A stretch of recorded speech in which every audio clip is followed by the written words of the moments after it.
दुनिया चले ना श्री राम के बिना और राम जी चले ना हनुमान के बिना।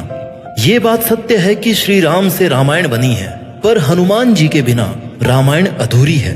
हनुमान जी के बिना रामायण की कल्पना करना भी मुश्किल है। इसी लाइन में ही हनुमान जी का पूरा सार आ जाता है कि दुनिया श्री राम के बिना नहीं चल सकती और श्री राम हनुमान जी के बिना नहीं चल सकते। भगवान श्री राम ने यूं ही नहीं कहा है कि जो हनुमान जी की पूजा करेगा वो वास्तव में मेरी ही पूजा कर रहा होगा, और इस बात का बहुत बड़ा अर्थ निकलता है। आज के इस वीडियो में हम बात करेंगे उन 11 बातों के बारे में जो हमें हनुमान जी से सीखने को मिलती है। इन 11 बातों में जीवन जीने का तरीका है, बात करने का तरीका है, मेहनत करने का तरीका है, मन कर्म और वाणी पर संतुलन करने का तरीका है, जो हमें भगवान हनुमान जी से सीखने को मिलता है। वैसे तो भगवान के गुणों को इन छोटे छोटे शब्दों से हम पूरी तरह नहीं समझ सकते, लेकिन फिर भी कोशिश करेंगे कि अगर ये 11 बातें कुछ हद तक भी हम अपनी जिंदगी में अप्लाई कर सकें तो फिर कोई भी लक्ष्य मुश्किल नहीं है, सब कुछ संभव है। जीवन में शांति संभव है, जीवन में सफलता संभव है, एवरीथिंग इज पॉसिबल। तो चलिए सीखते हैं उन 11 बातों को जो हमें हनुमान जी से सीखनी चाहिए, और इन बातों को मैं आज के दौर के हिसाब से मुझे जो वर्ड्स, जो शब्द आसान लगेंगे उनके जरिए मैं आपको सिखाऊंगा। सीख नंबर 1, पॉसिबिलिटी थिंकिंग, यानी कि अगर हनुमान जी हैं तो सब पॉसिबल है। रामायण पॉसिबल है, सीता जी को खोजना पॉसिबल है, रावण का वध संभव है, राम सेतु संभव है, संजीवनी बूटी लाना पॉसिबल है, पहाड़ को उठाना पॉसिबल है। हनुमान जी एक बहुत बड़े पॉसिबिलिटी थिंकर थे कि काम तो पॉसिबल है, लेकिन करना उसको कैसे है वो आपको सोचना है। उस काम को कैसे करना है ये सोचने के लिए आप में होना चाहिए खुद पर विश्वास, कोशिश करने की हिम्मत और उम्मीद, क्योंकि खुद पर विश्वास से आप उस काम को शुरू कर सकते हैं। किसी ने कभी नहीं सोचा था कि समुद्र में एक सेतु बनाया जा सकता है, लेकिन जब लंका पहुंचने के सभी के विश्वास से वो सेतु बनाने लगे तो पानी में जो पत्थर थे ना वो भी पानी में तैरने लगे। हनुमान जी को केवल इतना ही बताया गया था कि माता सीता लंका में है, लेकिन वे खुद पर विश्वास करके कठिन समस्याओं का सामना करके लंका तक पहुंच गए। विश्वास के बाद जरूरी है प्रयास, कोशिश। जब हनुमान जी को बहुत जगह ढूंढने के बाद भी माता सीता का पता नहीं चला तो उन्होंने सोचा कि क्यों ना हार मानने से पहले एक आखिरी प्रयास और किया जाए, और उनका आखिरी प्रयास कभी खत्म नहीं होता था। इसी आखिरी प्रयास को करते हुए उन्हें अशोक वाटिका में माता सीता मिल गई। हनुमान जी के इस गुण से यह सीख मिलती है कि कोई प्रयास आखिरी नहीं होता। अगर आपको लग रहा है कि ये काम किया जा सकता है तो उसे बीच में मत छोड़ो, फिनिश लाइन तक उसे करने की कोशिश करते रहो। क्या पता आने वाला स्टेप उस काम का लास्ट स्टेप हो और उसके बाद आप उस काम में जीत जाओ। और कोशिश के साथ साथ जरूरी है उम्मीद रखना। उम्मीद पर दुनिया कायम है, इसलिए जब तक आपको लक्ष्य नहीं मिलता तब तक प्रयास करें, और खासकर हार मानने से पहले एक और प्रयास जरूर करें। सफलता जीवन का अंत करने से नहीं बल्कि प्रयास करने से मिलती है। इसलिए खुद पर विश्वास रखें, अंत तक कोशिश करते रहें और अच्छे परिणामों की हमेशा उम्मीद बनाए रखें। सीख number 2, dedication, discipline and devotion. Dedication क्या है? जब लक्ष्मण जी युद्ध भूमि में मूर्छित हो गए थे तो हनुमान जी को संजीवनी बूटी लानी थी। उनको ये टास्क दिया गया। वो वहां चले तो गए, लेकिन संजीवनी बूटी पहचानते नहीं थे, तो वो पूरा का पूरा पहाड़ उठाकर ले आए। सामने समस्या थी, लेकिन सॉल्यूशन उन्होंने अपने डेडिकेशन से ढूंढ लिया। इससे हम यह सीख सकते हैं कि अगर मन में दृढ़ निश्चय हो, डिटर्मिनेशन हो, संकल्प हो, किसी भी काम को अच्छे तरीके से करने की लगन हो, आप उसे करने की अगर ठान लो कि बस करना है और मुझे ही करना है, तो कोई भी काम मुश्किल नहीं है। डिसिप्लिन क्या है? लंका में माता सीता की दुख भरी कंडीशन देख के हनुमान जी बोले कि माता, अगर मैं चाहूं ना तो अभी मैं आपको कंधे पर बिठाकर श्री राम के पास लेके चल सकता हूँ, लेकिन मुझे इसकी आज्ञा नहीं है। मुझे केवल आप तक ये संदेश पहुंचाने की आज्ञा मिली है कि श्री राम आपको ढूंढने के लिए, आपको वापस ले जाने के लिए आ रहे हैं। हनुमान जी के इस गुण से यह सीख मिलती है कि आज्ञा के अनुसार ही कार्य करें। आप में भले ही बहुत पावर हो, लेकिन उससे भी ज्यादा जरूरी है डिसिप्लिन। आप में भले ही बहुत सारा टैलेंट हो, लेकिन उससे भी ज्यादा जरूरी है डिसिप्लिन। डिवोशन क्या है? समर्पण, कर्तव्य निष्ठता। हनुमान जी ने श्री राम को दिए गए वचन पर बने रहकर सीता जी को ढूंढने में पूरे समर्पण के साथ काम किया। उस वक्त उन्होंने खुद के बारे में, अपने भाई बंधुओं और उनके राज परिवार के बारे में भी बिल्कुल नहीं सोचा। किसी छोटे परिवार से नहीं थे वो। समर्पण का भाव आजकल के रिश्तों में होना ही चाहिए। बदले की भावना से कि वो मेरे लिए ये करेगा तो मैं उसके लिए ऐसा कर दूंगा, ऐसी सोच के साथ किसी के साथ भी काम मत करो। जितना आपसे हो सकता है उतना पूरे डिवोशन से ही करो। इसलिए अपने हर काम को पूरे डेडिकेशन, डिसिप्लिन और डिवोशन से कंप्लीट करो। सीख नंबर 3 जो हमें हनुमान जी से सीखने की जरूरत है, कामनेस, बुद्धिमानी के साथ शांति रखना, decision making, emotional balance and control. उनका सामना सुरसा नामक राक्षसी से हुआ जो समुद्र के ऊपर से निकलने वाले को खाने के लिए कुख्यात थी। हनुमान जी ने जब सुरसा से बचने के लिए अपने शरीर का विस्तार करना शुरू कर दिया तो रिप्लाई में सुरसा ने अपना मुंह और बड़ा कर दिया। इस पर हनुमान जी ने स्वयं को छोटा सा बना करके सुरसा के मुख से जाकर के वापस आ गए। ये थी उनकी इंटेलिजेंस, बुद्धिमानी।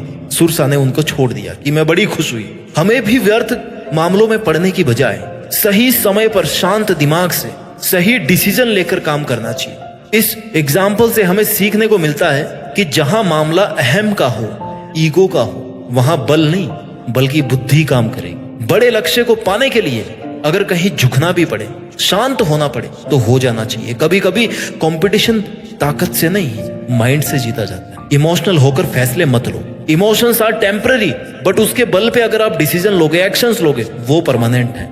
फिर आप उनको वापस नहीं कर सकते। इमोशंस होने पर आपका कोई भी फायदा उठा सकता है। So be practical, make decisions based on the outcomes you want, not depending upon your emotions. परिणाम को ध्यान में रखते हुए डिसीजन, इमोशंस को ध्यान में रखते हुए डिसीजन मत लो। सीख नंबर 4 जो हमें हनुमान जी सिखाते हैं, विनम्रता, simplicity with physical power, egoless, politeness, humbleness. माता सीता के सामने वे सूक्ष्म रूप में गए क्योंकि वो एक माँ के सामने बेटे की तरह गए थे। वहीं लंका जलाने के लिए उन्होंने विशाल रूप धारण किया। कितने वर्सेटाइल थे, लेकिन पता था कहां पर क्या यूज करना है। इस तरह जहां जितना जरूरी हो उतना ही शक्ति का या ज्ञान का प्रदर्शन करें, फोकट का दिखावा ना करें। ज्ञान, बुद्धि, विद्या और बल के साथ ही हनुमान जी में विनम्रता भी अपार थी। सही समय पर सही कार्य करना और कार्य को अंजाम तक पहुंचाने का उनमें चमत्कारिक गुण था। और यहाँ आप विनम्रता, बड़ों की रिस्पेक्ट, जहां जरूरत हो वहां ज्ञान का प्रदर्शन और सिंप्लिसिटी सीख सकते हैं। आपको बल, बुद्धि और विद्या सहित उद्धार करने वाले, पोलाइट, हम्बल, क्रोध रहित होना चाहिए। लंका में हनुमान जी ने सीता माता को ढूंढकर लंका को जलाकर जो अपने बल का प्रदर्शन किया था उसका श्री राम के सामने बखान उन्होंने खुद की सराहना में ना करके वो सारा श्री राम का आशीर्वाद बताया। यही उनका बड़प्पन था, क्योंकि हनुमान जी विनम्र स्वभाव के, बिना क्रोध के और बिना ईगो के अपना काम करने में विश्वास रखते थे। अगर आप में कुछ स्पेशल है, आप लोगों से हटकर कुछ कर सकते हैं, तो उसका घमंड नहीं करें। लोगों की भलाई में अपनी पावर का इस्तेमाल करें। जितना झुक कर रहेंगे ना, उतने ही आपकी पावर और पहचान बढ़ती रहेगी। हनुमान जी को पूरी रामायण में कहीं भी क्रोधित होते हुए आपने नहीं देखा होगा। बड़ी ही विनम्रता से हर कार्य को पूरा करना उनका सबसे खास गुण था, जिससे लोगों को सीखने की जरूरत है।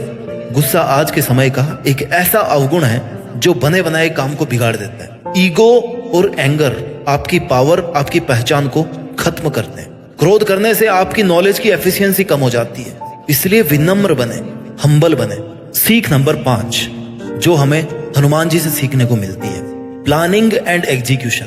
अ good planning with good team management. Hanuman ji को जो भी काम दिया जाता था ना, उसको करने के लिए वो सबसे पहले एक प्लान बनाते थे, फिर उसी प्लान के अकॉर्डिंग काम करते थे। जब हनुमान जी को श्री राम ने माता सीता के पास अंगूठी लेकर के भेजा तो केवल यह कहा था कि सीता से कहना कि राम जल्द ही आपको लेने लंका आएंगे।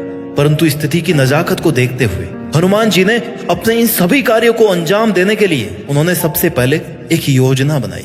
फिर रावण जैसे लोगों के बीच विभीषण जैसा एक सज्जन राम भक्त भी ढूंढा, लंका में आग लगाकर रावण को डरा दिया और अशोक वाटिका में रावण के सबसे छोटे पुत्र अक्षय कुमार का वध भी कर डाला। उसके बाद माता सीता का पता लगाया और प्रभु श्री राम द्वारा दी गई अंगूठी उन्हें सौंपी, जिससे सीता माता इतनी खुश हुई कि जब राम का एक भक्त ऐसा हो सकता है तो पूरी सेना कैसी होगी। उनके मन में विश्वास आया कि वो जल्द ही वहां से चली जाएंगे। ये हनुमान जी की एक पूरी रणनीति की ओर ही संकेत करता है। ये सब उनकी प्लानिंग का नतीजा था। तो आप भी अच्छे परिणाम की उम्मीद कर रहे हैं तो किसी भी काम को करने से पहले उसकी पूरी एक कार्य योजना, उसका मैप, उसका ब्लूप्रिंट तैयार करो कि हमें ये काम कब करना है, कैसे करना है, इसके पहले क्या करना है, इसके बाद में क्या करना है, इस काम में कितनी मेहनत और कितना टाइम लग सकता है। प्लानिंग आपके दिमाग में रहेगी ना तो वो काम अच्छे से कंप्लीट होने की पॉसिबिलिटी भी बढ़ जाएगी। Plans are nothing but planning is everything. Plan तो बहुत सारे लोगों के होते हैं लेकिन प्लानिंग क्या है वो important. Team work. Hanuman ji और उनकी टीम ने लंका जाने के लिए रास्ता बनाने में जो योगदान दिया था ना, वो उनके टीम मैनेजमेंट का सबसे बेस्ट एग्जाम्पल है। आपके पास भी ऐसे कई काम होंगे जो आपको अकेले करने में बहुत मुश्किलें आती हैं, इसलिए कई बार टीम वर्क के रिजल्ट ना बहुत अच्छे आते हैं। आपको बस अपनी टीम सेलेक्ट करते टाइम ध्यान देना है कि जैसा काम आप उनसे करवाना चाहते हैं वैसी उनमें कैपेबिलिटी हो या फिर उनमें सीखने की कैपेबिलिटी हो, उनमें एटीट्यूड हो काम करने का, और आपका आपस में विश्वास हो कि हम सब किसी एक के लिए ऑनेस्टली काम कर रहे हैं, किसी एक मकसद के लिए काम कर रहे हैं, किसी एक बंदे के लिए काम नहीं कर रहे हैं। अगर हम अकेले इतना कर सकते हैं तो सब मिलके कितना कर सकते हैं। सीख नंबर 6, निडर बनो, बिकम फियरलेस। जो डर गया समझो मर गया। अगर हनुमान जी अपने सामने आने वाली बाधाओं, राक्षसों से डर जाते तो एक विशाल समुद्र पार करके वो कभी लंका नहीं पहुंच पाते, ना लंका से कभी वापस लौट पाते, ना वो संजीवनी बूटी के लिए पूरा पहाड़ उठाकर ला पाते और ना ही वो समुद्र पर सेतु बनाने की सोच पाते। ये सब काम उन्होंने बिना किसी डर के किया, इस विश्वास से किया कि ये वो कर सकते हैं। करके तो देखते हैं, फिर जो होगा देखा जाएगा। या तो काम हो जाएगा या फिर दोबारा कोशिश करेंगे। डर की वजह से अगर किसी काम को शुरू नहीं किया आपने तो ये आपकी सबसे बड़ी गलती है। ज्यादा से ज्यादा क्या हो सकता है, आप फेल हो सकते हो, आपको 2-4 बार ज्यादा ट्राई करना पड़ सकता है, लेकिन एटलीस्ट आप उस काम को कर रहे हैं, डर कर पीछे नहीं हट रहे। कैसी भी प्रॉब्लम हो, सॉल्यूशन करने से मिलता है, उससे डरने से या उसको देखने से नहीं मिलता। Do not fear failure. हार से मत डरो, बल्कि कोशिश नहीं करने से डरो, क्योंकि हारने में ज्यादा तकलीफ नहीं है, कोशिश नहीं करने में ज्यादा तकलीफ है। सीख नंबर 7 जो हमें हनुमान जी से सीखनी चाहिए, अ good leader and a good follower at the same time. एक अच्छा लीडर होना और एक अच्छा फॉलोअर होना एक ही समय पर, यह बहुत बड़ी बात है। हनुमान जी ने प्रभु श्री राम की सहायता के लिए पूरी वानर सेना का मार्गदर्शन किया। अपने वानर सेना के एक अच्छे लीडर और श्री राम के वो एक बेहतरीन विश्वसनीय फॉलोअर थे, एक बहुत बड़े, सबसे बड़े भक्त थे। एक सबसे अच्छा लीडर और एक सबसे अच्छा भक्त, यानी कि दो एकदम ऑपोजिट टाइप की क्वालिटीज उनमें। पूरी वानर सेना को साथ में लेकर चलने वाली इस लीडरशिप कैपेसिटी के बारे में श्री राम तो पहले से ही जानते थे। हनुमान जी ने बड़े कुशलता से अपनी सेना का मार्गदर्शन किया था, तब जाकर वे लंका तक का मार्ग तय कर पाए। पूरी वानर सेना की सहायता से राम सेतु बनाना एक बेस्ट मैनेजमेंट और बिना किसी बाधा के समुद्र पार करवाना उनकी कुशलता को बताता है। Loyalty and sincerity. Hanuman ji परम बलशाली हैं। उन्होंने अपने बल का उपयोग धर्म के लिए किया, प्रभु की सेवा के लिए।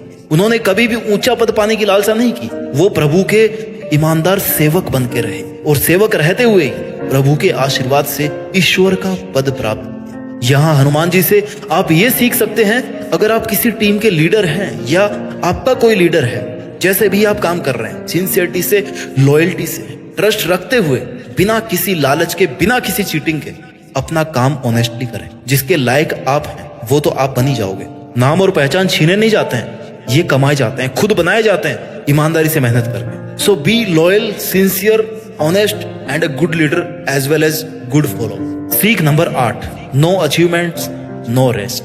जब तक मिलेगा नहीं तब तक रुकूंगा नहीं, ये कंसेप्ट होनी चाहिए आपकी लाइफ में। जब हनुमान जी माता सीता की खोज में लंका की तरफ जा रहे थे तो समुद्र ने उनसे मैनाक पर्वत पर आराम करने के लिए कहा, लेकिन हनुमान जी ने मना कर दिया और उनका मान रखने के लिए हनुमान जी मैनाक पर्वत के हाथ लगाकर अपने लक्ष्य की ओर बढ़ गए कि देखो मैंने हाथ लगा लिया, अब हो गया आराम, अब मैं आगे बढ़ता हूँ। इससे यह सीखने को मिलता है कि जब तक अपने लक्ष्य की प्राप्ति ना हो जाए हमें नहीं रुकना चाहिए।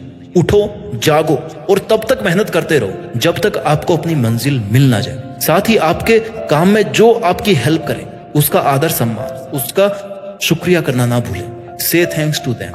सीख नंबर 9, स्ट्रेस फ्री रहकर काम करना है, तनाव मुक्त रहकर काम करना है, जिंदगी जीनी। श्री राम के साथ आगे बढ़ते हुए पग पग पर संकट आए, वे संकट ऐसे थे जिनसे कोई भी व्यक्ति घबरा जाता और हार मान करना उल्टे पैर वापस लौट जाता। लेकिन हनुमान जी थे। हर परिस्थिति में चिंता मुक्त रहे कि है ना मेरे साथ श्री राम, मुझे क्या फिक्र है। अपने मन को इतना कठोर स्टेबल रखा कि उनकी टीम को उनके चेहरे पर बिल्कुल भी तनाव नहीं दिखा, क्योंकि हनुमान जी को पता था कि अगर लीडर ही हार मान लेगा, अगर वो खुद ही हार मान लेंगे, अगर सेनापति ही हार मान लेगा तो सेना तो पीछे हट ही जाएगी ना। हर कार्य को हंसी खुशी से और सीरियस ना लेते हुए एक खेल की तरह उन्होंने कंप्लीट किया। उनके चिंता मुक्त रहने का अर्थ है कि पूरी वानर सेना का चिंता से मुक्त रहना। इससे यह सीखने को मिलता है कि आप कितना ही हार्ड वर्क कर रहे हो या कोई इंटरव्यू दे रहे हो, तब अगर आप घबरा गए ना तो वहां तक आने में जितनी मेहनत और समय लगा आपको वो पूरा वेस्ट हो जाएगा। इसलिए पैशंस से काम करो। स्ट्रेस लेने से कंसंट्रेशन और मेमोरी वीक होती है, फिर वो रिजल्ट नहीं आ पाते जो आपको चाहिए, और इस बात का कोई और फायदा उठा सकता है। इस बात को हमेशा ध्यान में रखो कि अगर आपने अच्छा काम किया है, अपना 100% दिया है, तो उसका नतीजा भी अच्छा आने वाला। So don't take stress. सीख नंबर 10 जो हमें हनुमान जी से सीखने को मिलती है, बेस्ट कम्युनिकेशन स्किल। जब माता सीता अशोक वाटिका में थी तो हनुमान जी संदेश लेकर माँ सीता के पास गए, लेकिन सीता उनको पहचानती नहीं थी, तो उन्होंने पहले विश्वास नहीं किया कि वो राम के द्वारा भेजे गए संदेश वाहक हैं। लेकिन हनुमान जी ने अपने संवाद कौशल यानी कि कम्युनिकेशन स्किल से उनको विश्वास दिलाई दिया कि वो राम के दूत ही हैं। आज के समय में बेहतर कम्युनिकेशन स्किल सक्सेसफुल करियर की गारंटी है। The art of communication is the language of leadership. जो बोलता है वो बिकता है, मार्केट का फंडा है। यानी एक अच्छी कम्युनिकेशन स्किल से आप अपने करियर को हाई लेवल तक ले जा सकते हो। कम्युनिकेशन स्किल हमारी पर्सनैलिटी इंप्रूवमेंट का एक इंपॉर्टेंट पार्ट है। आप खुद को कैसे रिप्रेजेंट करते हैं, कैसे सामने वाले को खुद पर विश्वास दिलाते हैं कि जो आप कह रहे हैं वो आप कर सकते हैं, इतनी कैपेबिलिटीज आप रखते हैं, और सामने वाले का आपकी बात पर विश्वास करना ही अच्छी कम्युनिकेशन स्किल का रिजल्ट। सीख नंबर 11 आदर्शों से कभी कोई समझौता नहीं करना। No compromise with your own ethics. जब अशोक वाटिका में मेघनाद ने हनुमान जी पर ब्रह्मास्त्र चलाया ना, तो हनुमान जी ने ब्रह्मास्त्र का सम्मान करते हुए हाथ जोड़कर उसका आघात सह लिया। वो चाहते तो ब्रह्मास्त्र तोड़कर निकल सकते थे, लेकिन वो ब्रह्मास्त्र का मान कम नहीं करना चाहते। इसलिए अपने आदर्शों का सम्मान करें, उन पर अडिग रहें। जब रावण की सोने की लंका को जलाकर हनुमान जी दोबारा सीता जी से मिलने पहुंचे तो सीता जी ने कहा कि पुत्र हमें यहाँ से ले चलो। इस पर हनुमान जी ने कहा कि मैं आपको लेके तो चल सकता हूँ यहाँ से, लेकिन मैं नहीं चाहता कि मैं आपको रावण की तरह यहाँ से चोरी करके ले जाऊं। रावण का वध करने के बाद पूरे सम्मान के साथ आपको प्रभु श्री राम ही आदर्श सहित यहाँ से लेके जाए, और यही आदर्श, अपने आदर्शों से कभी समझौता नहीं। You should never compromise on your moral principles. जब तक पॉसिबल हो आपको वही काम करना चाहिए जो आदर्श हो, जिससे किसी का नुकसान नहीं हो। तो साथियों, ये थी वो 11 बातें जो आपको भगवान श्री हनुमान जी से सीखने की जरूरत है। हम सभी उनकी पूजा करते हैं, लेकिन कुछ अगर सीख लें तो हमारी जिंदगी ज्यादा बेहतर होगी, ज्यादा बेटर होगी। बिना हनुमान जी के आप रामायण की कल्पना नहीं कर सकते, यानी कि हनुमान जी के बिना रामायण अधूरी है। वैसे ही इन बातों को सीखे बिना आपका जीवन भी अधूरा है। उम्मीद करता हूं कि श्री राम और हनुमान जी से मिली हुई इन सीख को आप अपने जीवन में अप्लाई करके देश में अपना ही नहीं बल्कि दुनिया में देश का नाम रोशन करेंगे। जय हिंद, वंदे मातरम, जय बजरंग बली, जय श्री राम।